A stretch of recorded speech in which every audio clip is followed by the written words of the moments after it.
Hey, my friends, we will be right back to the show. But I have a question for you. Are you struggling with the impact of childhood trauma? Well, know that you're not alone. I'm here to let you know that I'm starting a brand new weekly coaching group that includes a year of life coaching, accountability, support, habit and goal setting, and more. I'm starting a waitlist for the group right now, and I'm only taking a handful of people. And I'll let you know that through this personalized coaching, we'll work together to help you understand how your childhood trauma has shaped your beliefs, behaviors, emotions, and will help you create a roadmap for healing and growth. Right now, you can schedule an absolutely free coaching session with me and get put on the wait list if you go to thinkunbroken.com.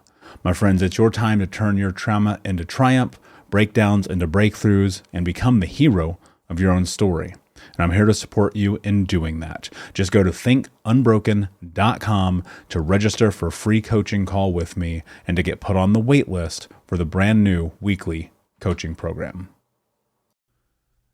We'll be right back to the show. But before we do, I want to tell you about today's sponsor, factormeals.com, where if you go to factormeals.com/unbroken50 and use the code unbroken50, you can get 50% off your first order. That's factormeals.com/unbroken50.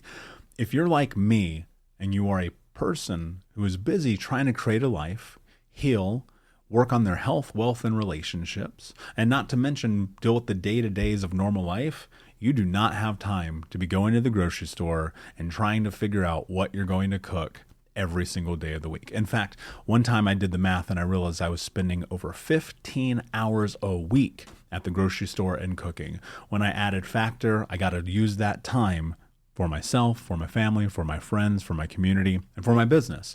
And so if you're in the place where you need some more support in the kitchen, head to factormeals.com/unbroken50 and use the code unbroken50 to get 50% off. Do you ever feel like life is a never-ending series of lessons while you try to find purpose, meaning, and answers? I am Vanessa Fontana, the host of Figuring Shit Out, a podcast where we undertake self-help, coming of age, and healing. As I live my 20s in New York City figuring shit out myself, I've realized that if you spend your whole life trying to get your act together, you don't have a life. You have an act. On Figuring Shit Out, every Sunday, you get to normalize the journey of not knowing and be guided into living your life with more intention and ease. Hey, my friends, we will be right back to the show. But I have a question for you. Are you struggling with the impact of childhood trauma? Well, know that you're not alone. I'm here to let you know that I'm starting a brand new weekly coaching group that includes a year of life coaching, accountability, support, habit and goal setting, and more. I'm starting a waitlist for the group right now, and I'm only taking a handful of people. And I'll let you know that through this personalized coaching, we'll work together to help you understand how your childhood trauma has shaped your beliefs, behaviors, emotions, and will help you create a roadmap for healing and growth. Right now, you can schedule an absolutely free coaching session with me and get put on the wait list if you go to thinkunbroken.com. My friends, it's your time to turn your trauma into triumph, breakdowns into breakthroughs, and become the hero of your own story. And I'm here to support you in doing that. Just go to thinkunbroken.com to register for a free coaching call with me and to get put on the wait list for the brand new weekly coaching program. You're listening to the Think Unbroken podcast, where our mission is to give you the tools to heal, overcome the past, get unstuck, and become the hero of your own story. I'm your host, Michael Unbroken, author, speaker, coach, and advocate for adult survivors of childhood trauma. It's our mission to end generational trauma in our lifetime through education and information. Thank you so much for being here, being a member of the Unbroken Nation, and learning how to become unbroken. Please do me a favor. It would mean the world to me if you take 30 seconds, leave a review for the show on iTunes so that other people can find this information, and check out our YouTube channel if you just search Think Unbroken. Thank you for being here. We'll see you in the show. Hey, what's up, Unbroken Nation? Michael Unbroken here, author, speaker, coach, and advocate for adult survivors of childhood trauma, and you are listening to the Michael Unbroken podcast.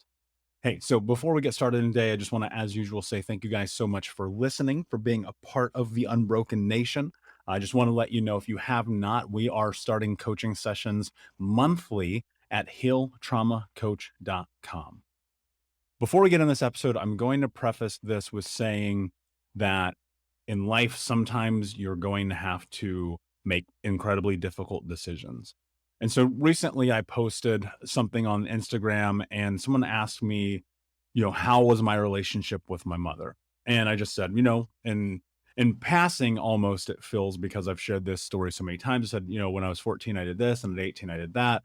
And they were like, can you talk about that experience? So I'm going to talk to you in depth about the experience with my mother. Something I've actually never done before, because I recognize the importance of needing to do so that you can have an understanding of why it is so important to make hard decisions in your. When I was a kid, and I've shared this before, at 4 years old, my mother, she cut off my right index finger. My mother was a drug addict and alcoholic. She was narcissistic. She was bipolar. She was manic depressive. She was suicidal. She tried to kill us as kids a couple of times by driving the car off the side of the road and into bridges, and like chaos, guys. I'm gonna give you a second to digest that.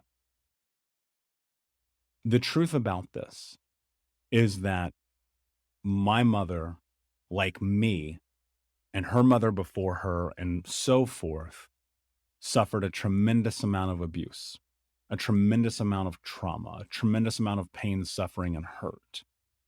And whereas I, and like you who are listening, have decided to create the change in our lives to heal, to step into what is next in our lives, to get the support, while she at times did, she never committed.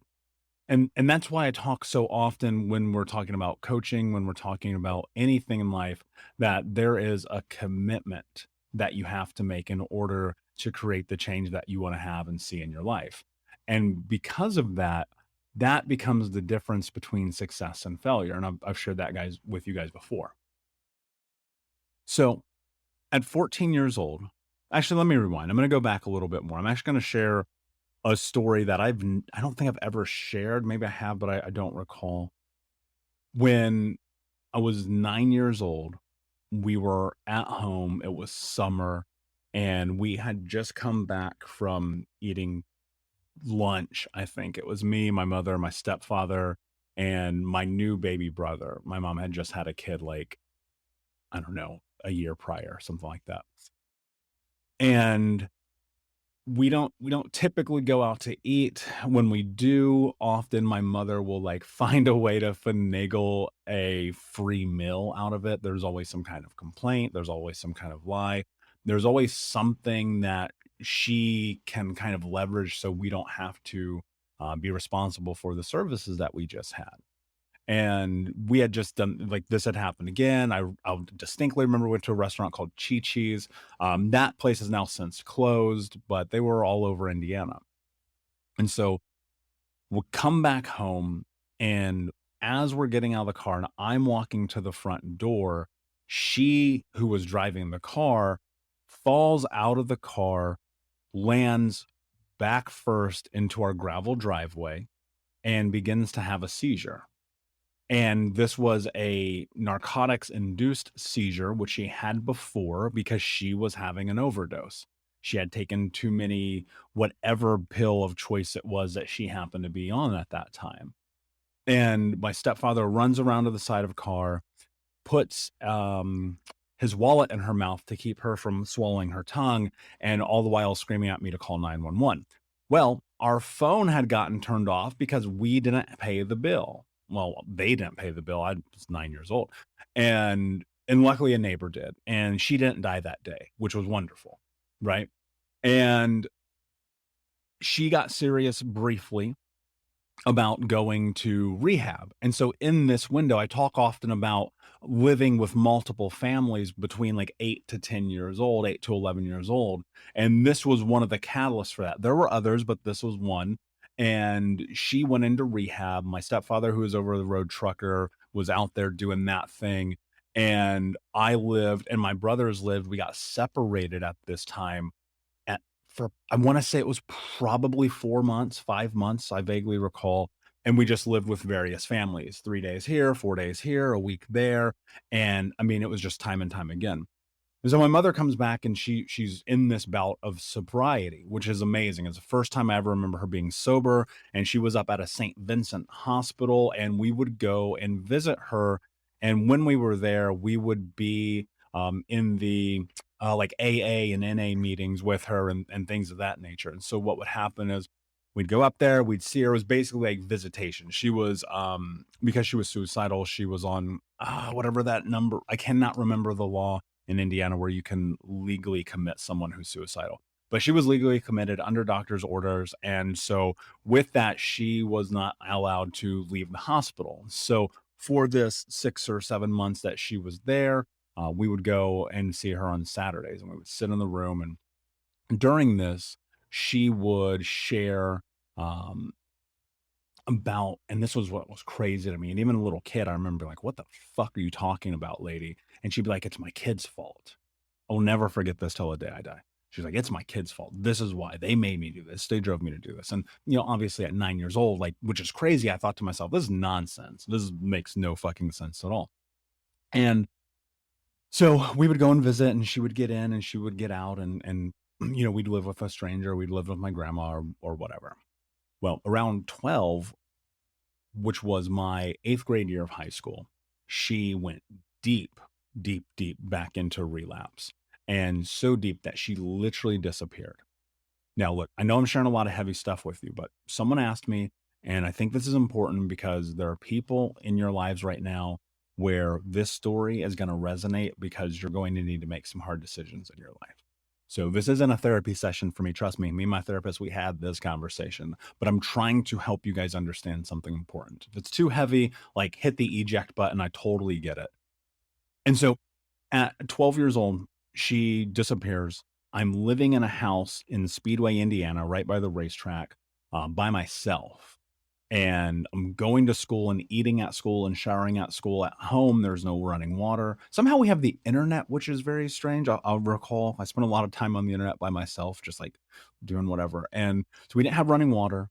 And then the power went out. So it didn't matter if we had internet because we had no power. And it's like blistering hot outside. And it's June, July in Indiana. And my grandmother luckily just happens to swing by one day of like 5 or 6 weeks into this. And she's like, where is your mom? And I'm like, I don't know. I can't even call you because we don't have a phone. And I was stealing food from the Big Lots around the corner right there. If you are familiar with Indiana and the Raceway area on 30th in Georgetown, there's Big Lots. And so I'd go over there and steal food and water, and I would only be showering at school. And I decided to go to summer. I enrolled myself in summer school so I could go to school, so I could be out of that house and be around other kids.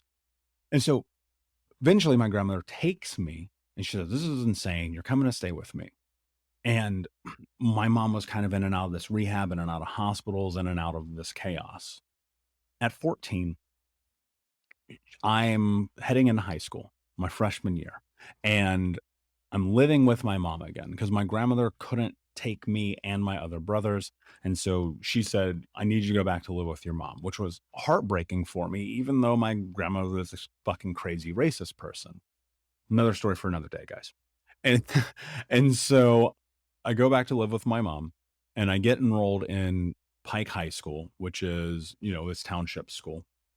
And we're living in this townhouse, and my mom starts to go back deep into the drugs.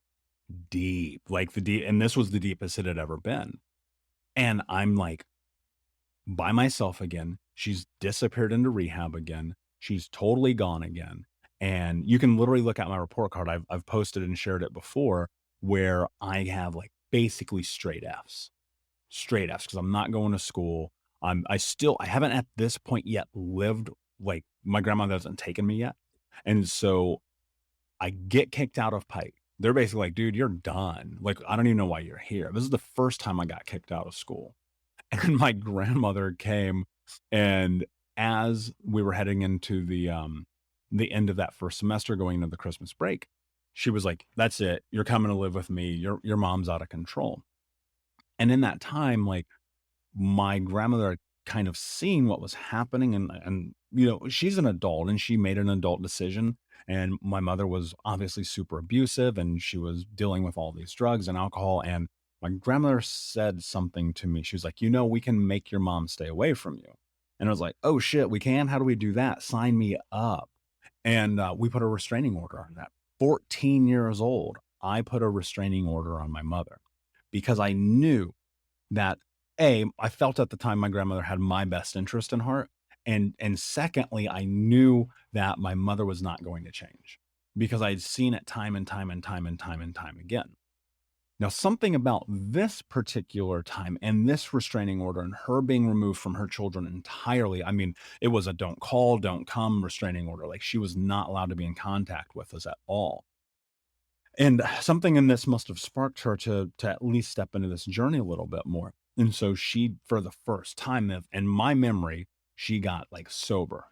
She got a job again. She was taking care of herself. She was taking care of like trying to be better. And you can literally watch my report card, my second half of my sophomore year of high school, after I had gotten expelled and put into a last chance program. I got straight A's one semester. That never happened in my life. I was showing up, I was doing the work, I was doing the homework, I was taking care of myself, I was playing sports, I was like really involved in my own life because I didn't have the chaos around. Right. I wasn't in that place where it's just alcohol bottles and no electricity and stilling food. For the first time, I actually felt safe and secure. Right. And that is predominantly one of the most important things that a child needs to be successful in life. They need safety, they need security. And I never had it really until that moment. And in that, one of the things I should mention as a caveat, like my mother had divorced my stepfather, so he wasn't abusing us anymore. He would pop around every now and then because of, having a baby brother and shit like that. But for the most part, I never saw him, which was amazing. You talk about a stress being lifted off of me. And so my grandmother gets this restraining order on my mother. I start to do well in school. My grandmother gives my mother the option to come and live with us again after she gets out of rehab. My mother again relapses. Now, as an adult, what I've done is I've connected the dots. Of course, my mother relapsed because she moved back in with my grandmother, who was abusive because she had been abused. And now we're into this cycle of generational trauma. At 17 years old, I was like, fuck this. My mom's a fucking alcoholic. She won't take care of herself. This is her fault. And yes, of course, it's her fault. You're culpable. You're an adult. You make your choices and decisions. So yes, it is your fault. But what I didn't understand then was she was likely very triggered by being back in that environment. Because even my grandmother was so incredibly, what is the word I want to use here? I totally just got caught up on my own words. She was verbally abusive in this really intense way.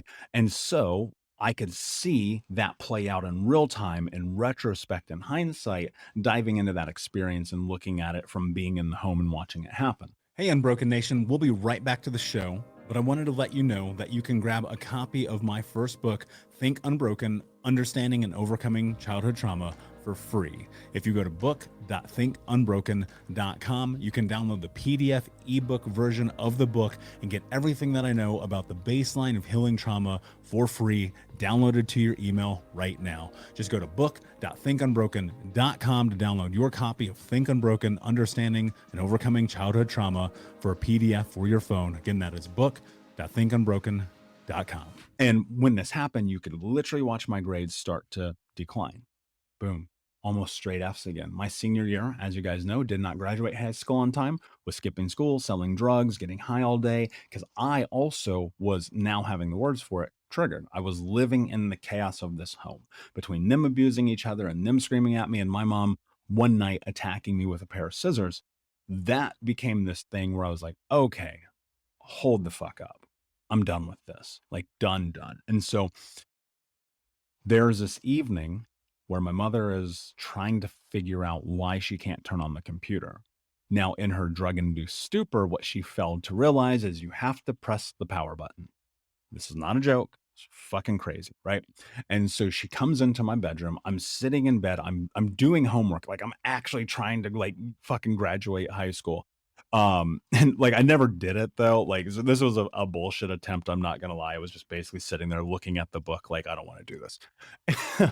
And she came into the room and she starts accosting me, and she's like, "What did you do to the computer?" Just freaking out, this whole thing, right? And if you've had a abusive mother or father or someone in your family, you know this experience, this moment where it goes from zero to full on collision.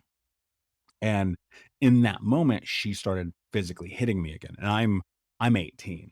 I'm like, you know what? Fuck this. I'm done with this. And for the first time I hit her, I was defending myself.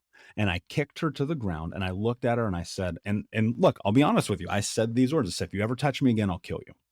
And I'll tell you this, she never touched me again. Like for real, for real. Would I have killed her? I don't fucking know. I just know I was tired of it. And so because of that, and in that moment, I went into her bedroom because I knew she was back on drugs. I knew she was back on alcohol. And I went through and I just like dumped her closet shelf. She had this like armoire thing, and I just knocked it over, and behind it just 20, like no bullshit, like 20-gallon jugs of vodka, empty vodka bottles, pill bottles. And she was back in a relapse. Now, again, I can look at this, point to it and go, oh, of course, this makes perfect sense. She's back in this environment that is not conducive to success for a person who has a drug, alcohol problem, eating disorder, suicidal ideations, who's living with their abuser again. That I did not connect the dots to. The only thing I knew in the moment was, okay, my mom's a drug addict, alcoholic. She's back into this shit again.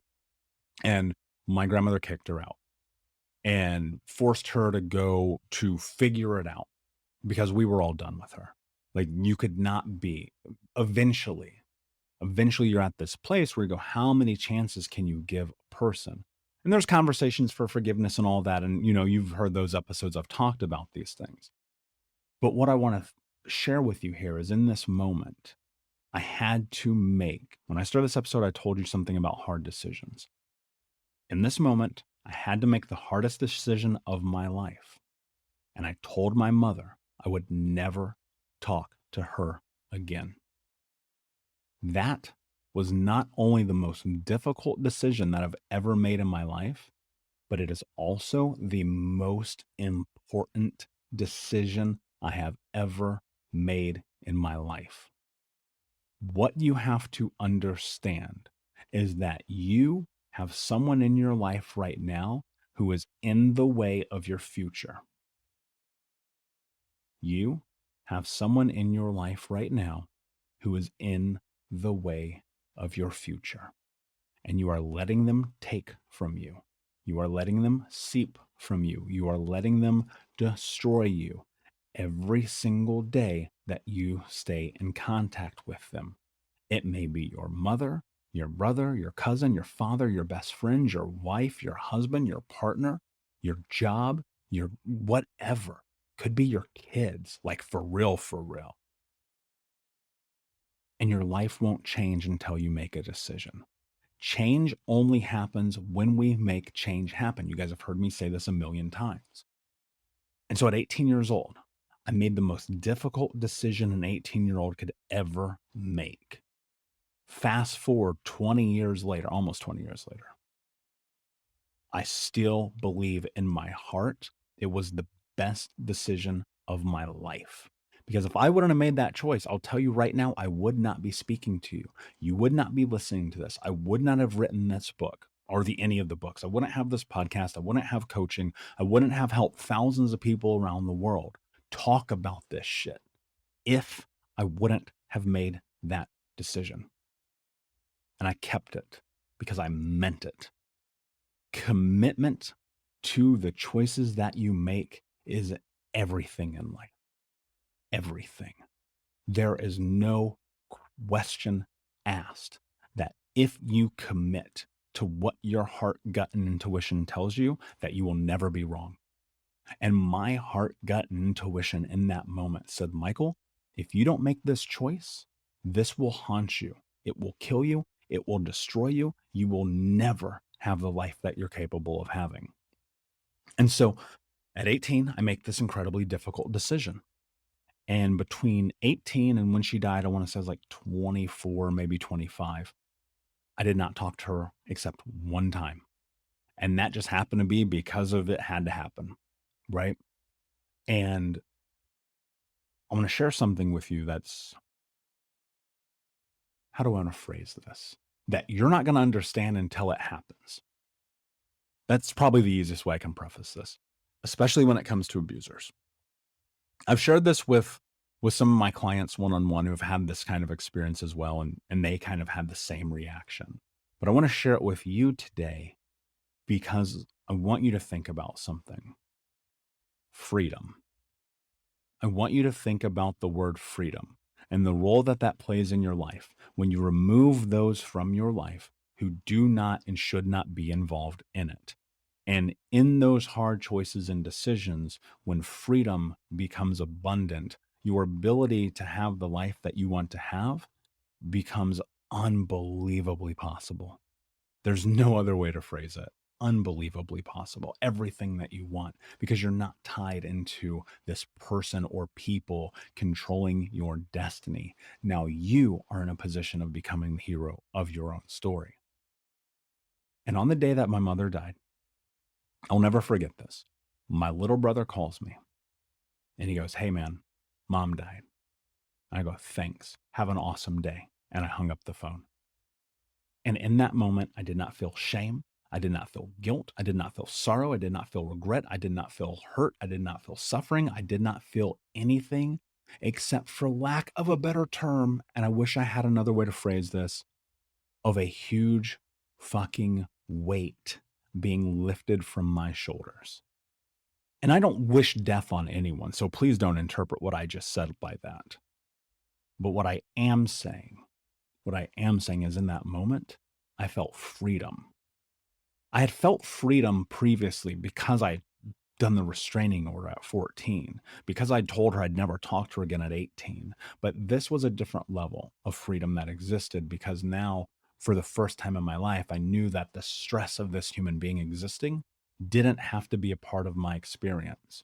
And I know that's a difficult thing to hear. It's oftentimes a difficult thing to say, but it's true. And it's the reality of my human experience. And all this does to say something important. Today, almost 20 years removed from that decision of telling her I'll never talk to her again, I confidently can sit here and speak with you without a shadow of a doubt in my mind. I can say I put myself first. You have to put yourself first. If you want to be a person, I want you to hear this. If you're like driving, pull over, listen to what I'm about to tell you. Stop at the gym, just stand here and listen for a minute.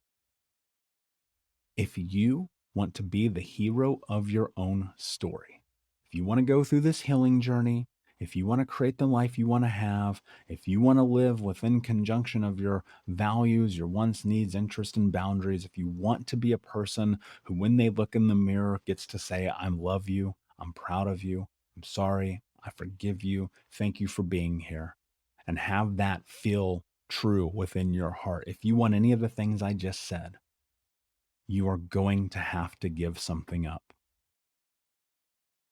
You're going to have to give something up. And for some of you, it's that abusive parent who still has control over your life. Some of you listening right now, I know there's some teenagers, I know there's some people in their 20s and 30s, and I know some of you are in your 50s and even 60s. And you're still letting this person control you. Because here's the thing you have to understand. Often we are groomed into it. And our parents say, "I'm doing this for you. I'm beating the shit out of you because I love you.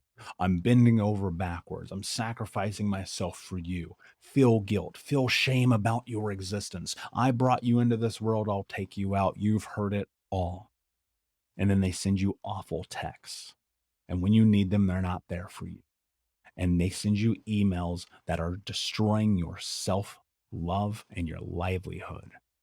And then when you need them, they don't come. And they scapegoat, and they are narcissistic, and they are hurting you, and you're letting them. I hate to say that to you. And I hate to say it to you because it's hard to say. And it's probably hard to hear. But what you have to understand, and this is fucking difficult, and I know somebody's going to try to cancel me. I'm going to get an email after this. I already know. I don't care. This is your fault. Because you are no longer a child. And I'm not saying that you're culpable for the bad things that happened. You know how I feel about this. You are not responsible for that shit. But everything happening in your life from this moment forward is on you.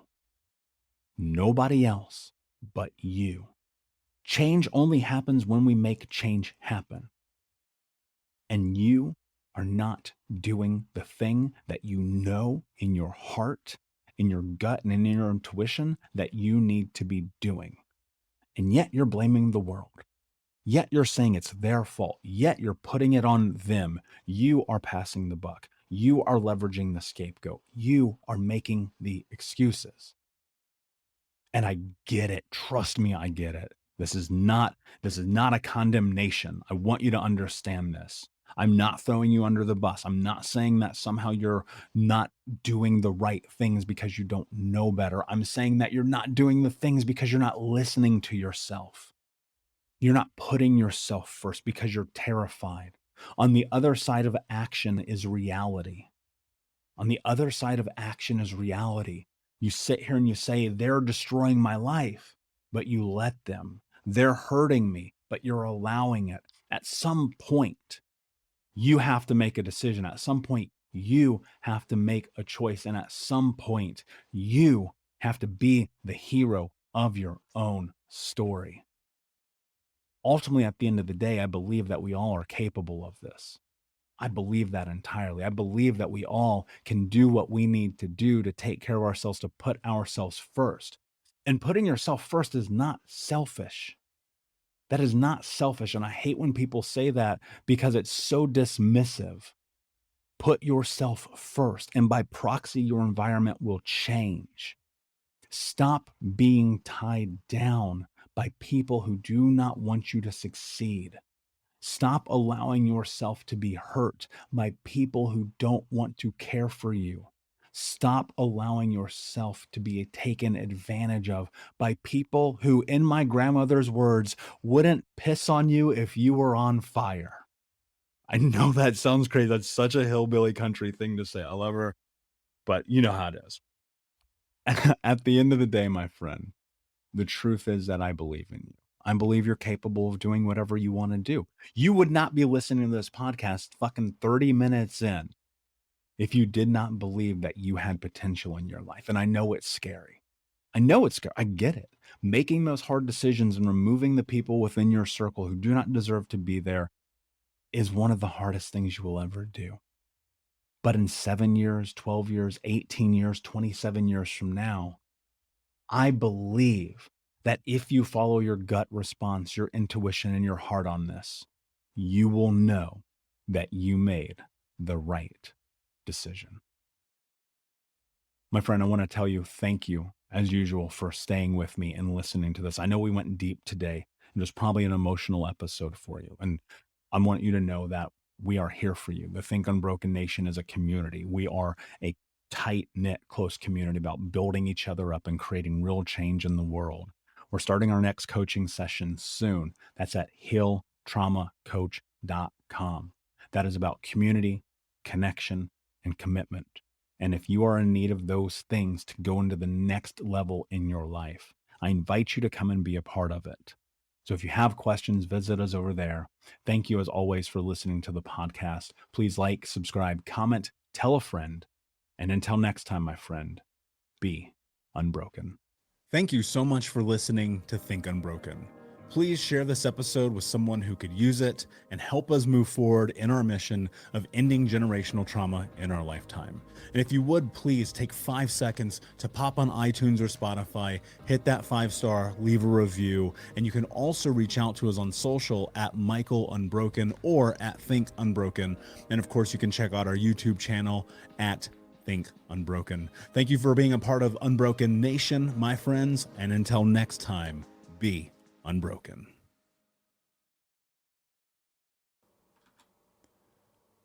Hey, my friends, we will be right back to the show. But I have a question for you. Are you struggling with the impact of childhood trauma? Well, know that you're not alone. I'm here to let you know that I'm starting a brand new weekly coaching group that includes a year of life coaching, accountability, support, habit and goal setting, and more. I'm starting a waitlist for the group right now, and I'm only taking a handful of people. And I'll let you know that through this personalized coaching, we'll work together to help you understand how your childhood trauma has shaped your beliefs, behaviors, emotions, and will help you create a roadmap for healing and growth. Right now, you can schedule an absolutely free coaching session with me and get put on the wait list if you go to thinkunbroken.com. My friends, it's your time to turn your trauma into triumph, breakdowns into breakthroughs, and become the hero of your own story. And I'm here to support you in doing that. Just go to thinkunbroken.com to register for a free coaching call with me and to get put on the wait list for the brand new weekly coaching program.